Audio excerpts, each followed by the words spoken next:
land where kings ruled with pride and queens carried the weight of silent burdens, one fateful night changed everything. A mother, torn between fear and love, made an unthinkable decision by the river's edge. A child, born different, drifted away, his destiny unknown.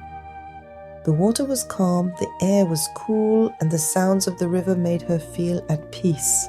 Queen Josephine sat by the riverside, enjoying the peace, and her belly was big. She was 9 months pregnant, and the baby could come any day. She would go there to think, and to relax, and to be alone. Suddenly she felt a sharp pain. Her heart jumped and she held her stomach, started crying. And she cried out, "No, the baby is coming." She screamed, hoping someone would hear her. "Help me," she shouted. But no one came to her rescue. She was all alone, the pain cramped worse, and it was so strong that she could barely move. She fell to the ground, clutching her belly, crying and groaning. Finally, the baby came out.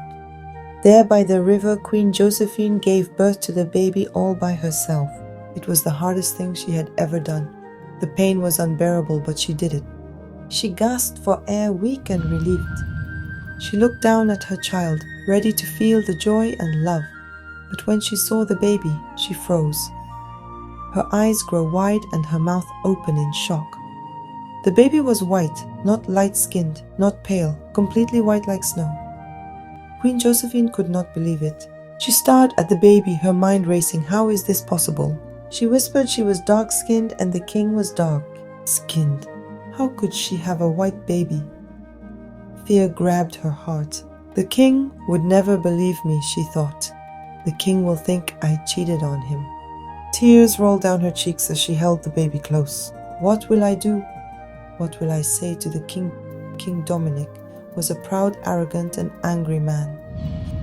People feared him. No one dared to question him, not even the closest human to his heart, Queen Josephine. If the king thought she had betrayed him, he will punish her. He might even end her life. He would never accept this child. Her hands shook as she looked at the baby. "I cannot take you to the palace," she whispered. Her voice broke with sadness.